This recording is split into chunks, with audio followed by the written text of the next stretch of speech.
Tom walked through the front door of his country house mid-morning on Wednesday. He hasn't been there since last Sunday. All he wanted to do was pick up some things and leave again. He expected his wife Peggy to go to work. Tom went into the kitchen to make a cup of coffee and noticed the handcuffs and a strip of duct tape still lying on the table where he had left them. The dish towel was still on the floor, where he had thrown it after wiping his face. The video camera was still on the tripod next to the kitchen table. The chair he had broken and knocked over was still lying on the floor.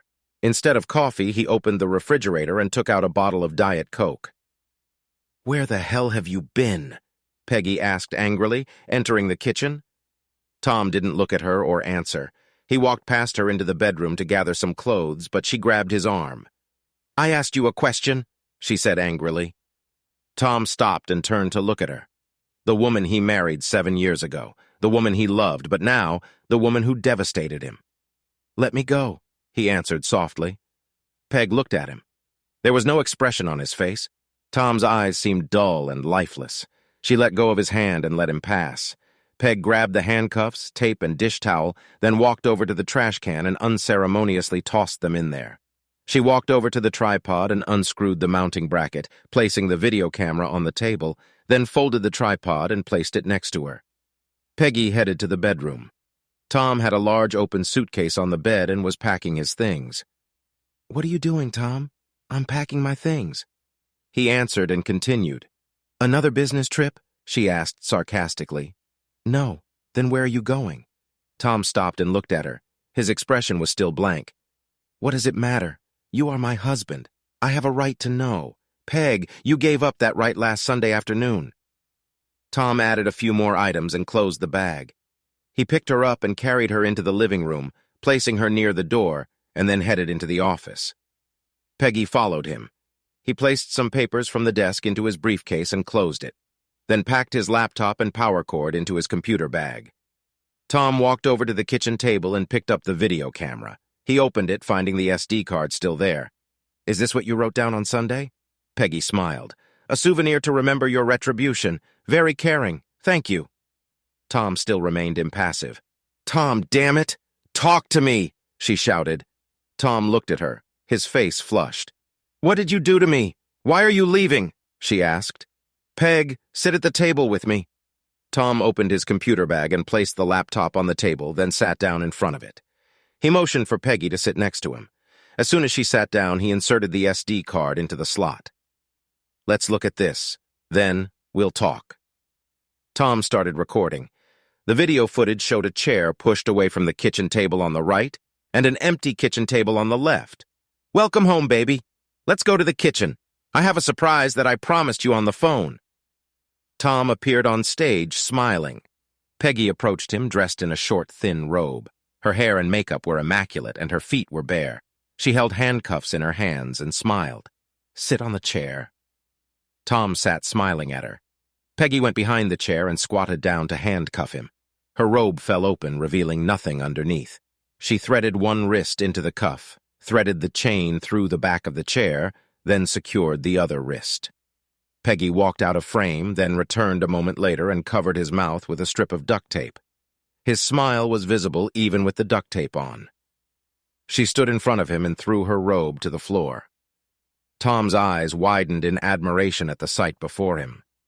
"Are you ready for your surprise?" she asked, smiling. Tom nodded. "We're ready here," she shouted. A moment later, footsteps were heard approaching them. Tom turned his head towards the sound.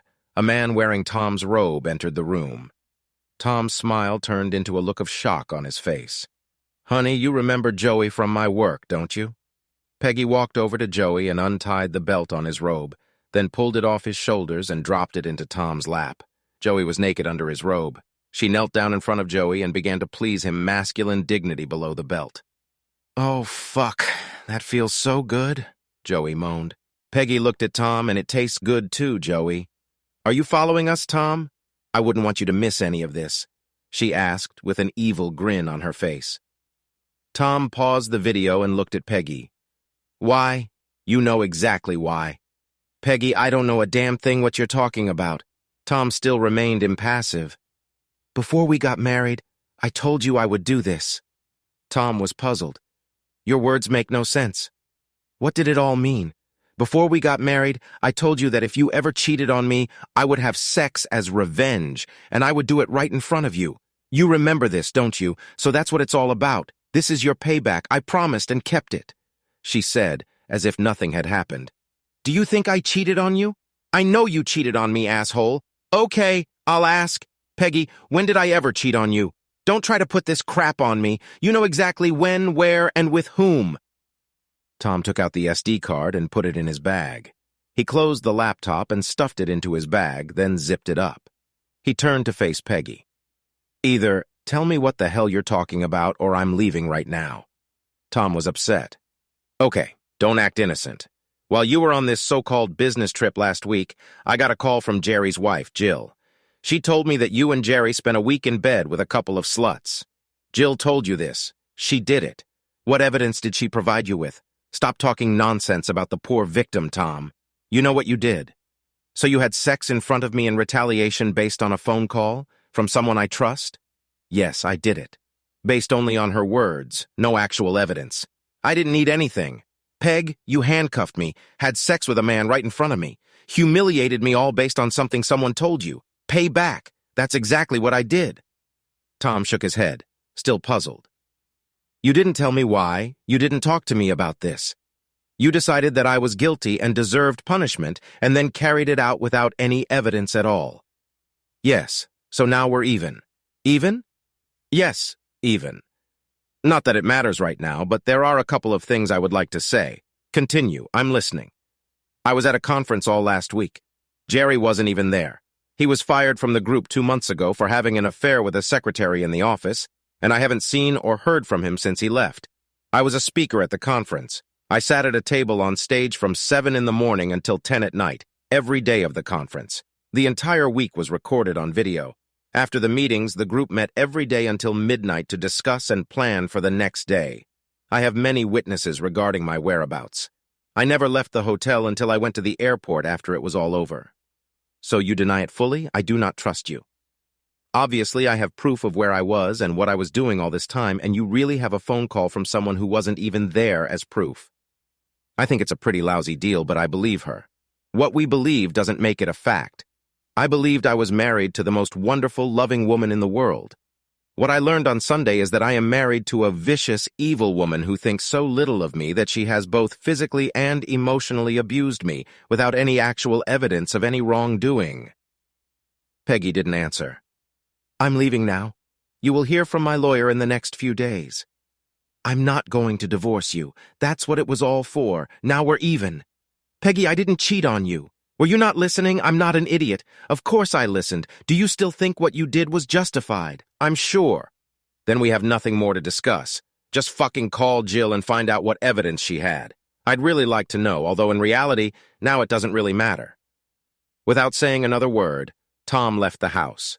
He went to his hotel room and burned the video onto 3 DVDs. Tom has already made an appointment with his lawyer and went to where he began the divorce proceedings. The reason for filing the application would be adultery. He gave a copy of the DVD to his lawyer.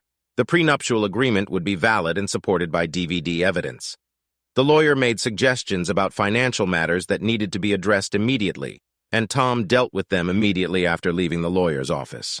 His cell phone was put on silent, and when he got to his hotel room, he checked it. The first call from Peggy came about 5 minutes after he left. Then nothing was heard for about 2 hours. After that, the calls rang out approximately every 5 minutes. He only listened to one voicemail, the first after a 2-hour break. Oh my God, Tom. I finally got through to Jill. She was drunk. Please call me. I made a mistake. Please call me. Tom deleted all her calls and voicemails without listening and then deleted her text messages and email. The calls, texts, and emails continued. He looked through the numbers as calls came in. Tom also received calls from Peggy's father, mother, and sister. He called Sean, her father, back. Hello, Sean. This is Tom. I know who the hell it is. You're not the only one who can read. What the hell did you do to my daughter? I didn't do anything to her except not answer her calls. Oh my gosh, she's hysterical. What the hell is going on? Sean, if you want to know what happened, you'll have to talk to Peggy. I'm talking to you, damn it. He was angry. You're wasting your time. Talk to her. Tom remained calm and kind to him. Did you have sex with someone or something? Talk to Peggy. You son of a bitch. I have to come over and kick your ass. Sean, listen to me. If you want to know what happened, you'll have to find out from Peggy. I will not discuss this with you or Mary or anyone else. Talk to Peggy. You're an idiot. You really cheated on her, didn't you? Goodbye, Sean. Tom finished the conversation. Sean called back almost immediately, but Tom ignored him. This was quickly followed by a call from Mary, her mother. He deleted their voicemails, then went out to dinner and returned to his room for the night. On Thursday morning, he bought a new cell phone, but kept the old one. He went to his office and took a long leave. He also gave them his new number, but asked them not to share it. When he reached the far end of town, he rented a small, furnished apartment and signed a 6-month lease. Tom went to the grocery store to buy food and household supplies. By the end of the day, he had cleaned up the house. His lawyer called on Friday morning. He met with his lawyer at the courthouse, signed the papers, and was given a copy for Peggy after filing.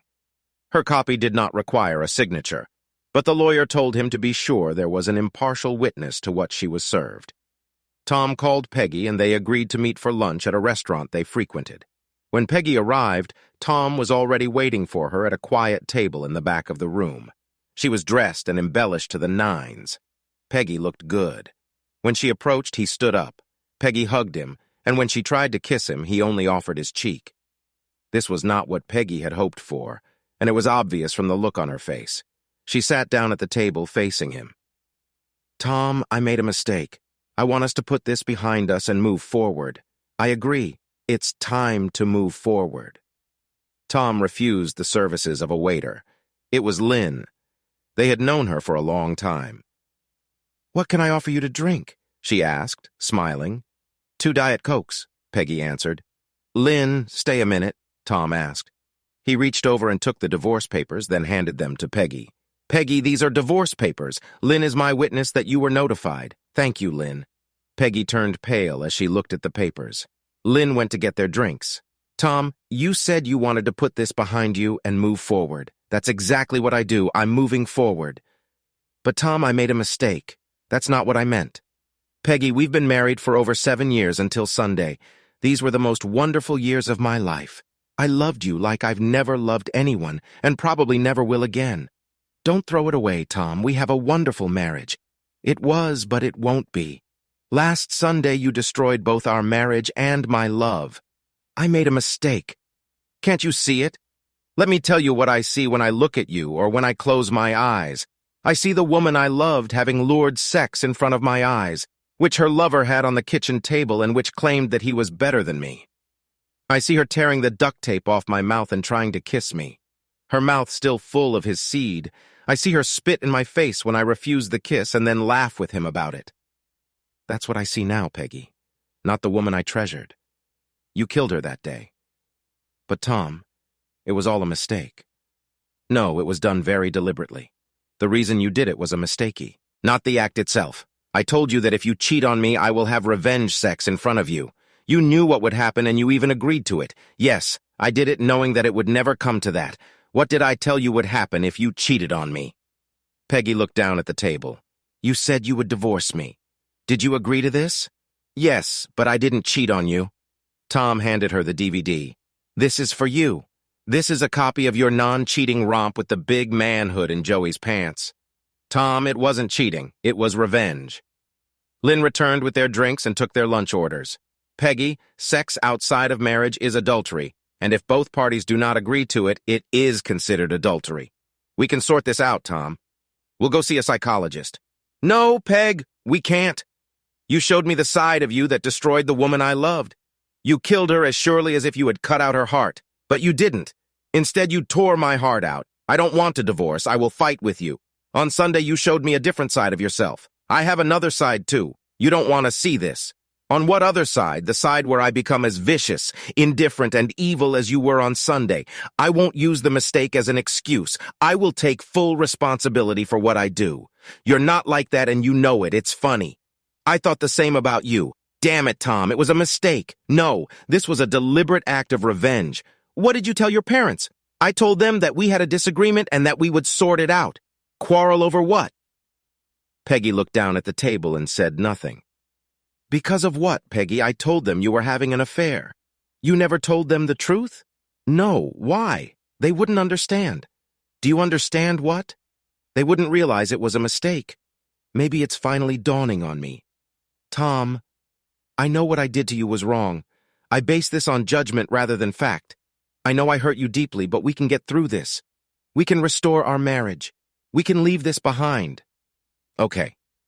We will leave this marriage in the past. The woman I loved no longer exists.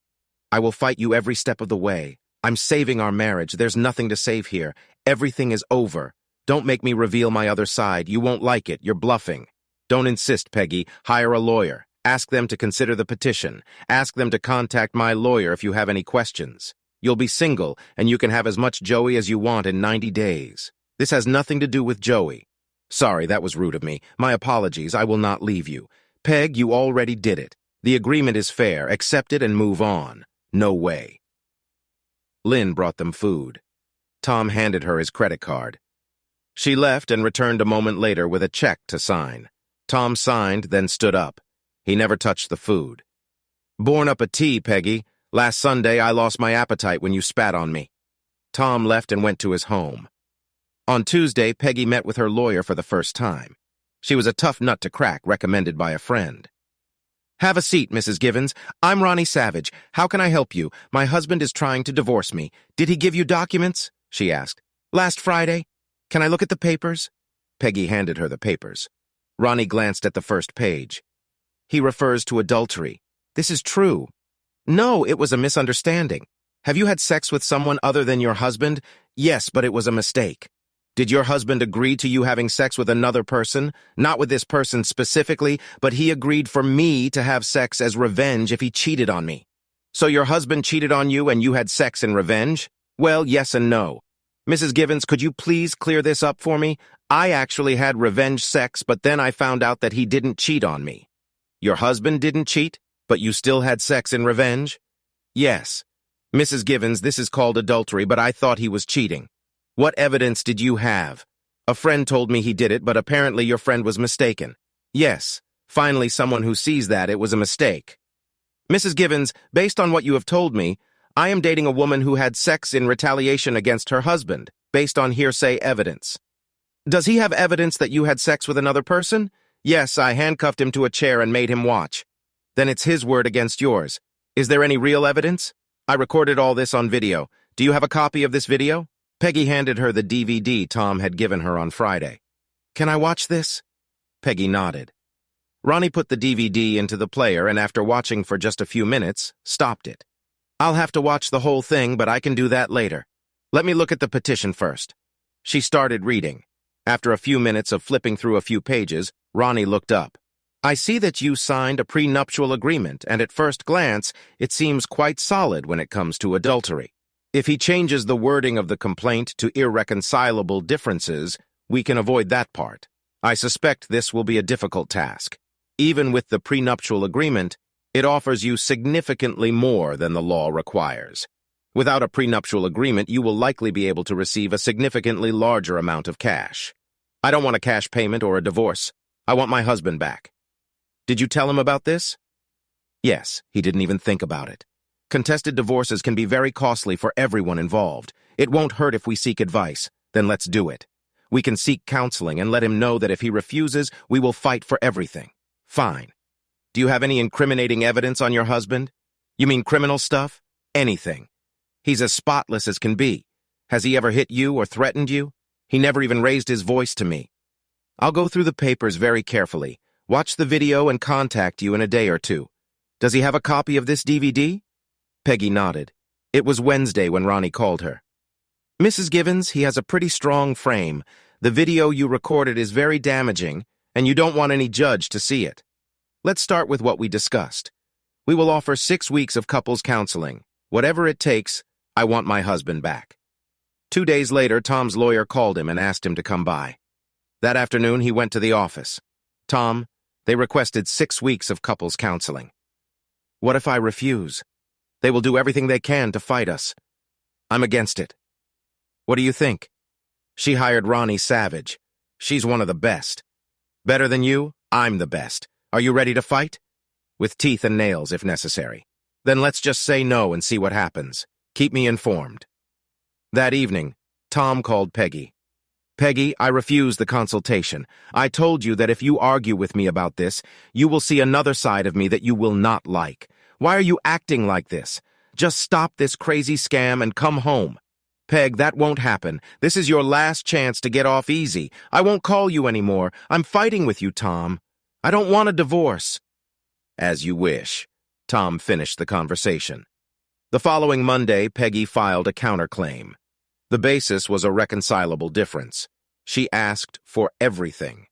2 days later, the local school board and the school where Peggy worked were served with documents alleging improprieties between their two married teachers, Peggy Givens and Joseph Carr. Attached to the package were graphic photographs of two people having sex. An emergency school board meeting was called behind closed doors, and both were fired that same day. That same day, Joey's wife received a DVD in the mail containing the names and phone numbers of those featured in the video. She called Tom after watching the video. Hello? This is Tom Givens. This is Tammy Carr, Joey's wife. Did you send me this DVD? Yes, ma'am. I'm sorry, but I thought you had a right to know. When was this done? A week ago on Sunday at my house. Are you sitting in the chair? Yes. And the video is real? Fully. It is not mounted. Is this woman your wife? For now, I filed for divorce. That's all I needed to know. Sorry for disturbing you. Tammy hung up. Tammy's next call was to a divorce lawyer. The next day, Joey called Peggy and reprimanded her for exposing him with her act of revenge and costing him his job and possibly his marriage. Even after losing her job and receiving a call from Joey, Peggy didn't give up. When another week passed and there was no word from Tom from his lawyer, Tom took his next step. Peggy's parents and sister received a copy of the DVD in the mail. After a very short introduction to the video, they started asking Peggy questions and telling her off. Tom's old phone rang. He answered her sister's call. How could you, Tom? Peggy loves you. Mandy, she has a strange way of showing it. For God's sake, it was revenge sex. So she still hasn't told you the truth? What the hell is the truth? Mandy, I didn't have an affair. She got a call from a friend who said I did it. She accepted this as truth and without any evidence. Was this her revenge? Tom, Peggy is not that stupid. Okay, ask her yourself. Let her know that if she lets the divorce go through this and stops fighting it, that will be the end of it. If she continues, this is just the beginning. Can't you figure it out? Have you watched the DVD? It's just the beginning. That's all I could digest. Observe all this and then ask yourself if your husband is ready to try to reconcile. You will do this? I will. But I still think you should at least try to work this out. Mandy, you've known me since we were kids. You know I'm not a bad guy. Watch the DVD. Okay, I'll do that. Mandy hung up. About an hour later, she called back. Oh, Tom, I'm so sorry. I understand now, but I still need to talk to Peggy. Let her know that if she stops fighting the divorce, this will end. If she fights me, it will only get worse. I'll tell her. Mandy went to see Peggy in person, and having received confirmation that Tom was telling the truth, relayed his warning. Peggy was adamant in her refusal. Mandy then went and told her parents about what Peggy had done and how Tom insisted that she drop the counterclaim. Peggy's parents visited her that evening and received copies of both documents. Sean had a family friend who was a lawyer who reviewed the documents and the prenuptial agreement. His recommendation was that Peggy do exactly what Tom said and calmly take the matter to divorce court. Peggy still refused to give in. After another week without hearing a word from his lawyer, Tom took the next step. Peggy taught Sunday school at the same church her parents attended. Each member of the women's auxiliary and church staff received a flyer in the mail containing photographs of Peggy having sex with a man other than her husband. The caption read, "Should this woman teach your children?" On Sunday, Peggy's parents were treated more like lepers than parishioners. After the service, the pastor took them aside for a private conversation and explained why.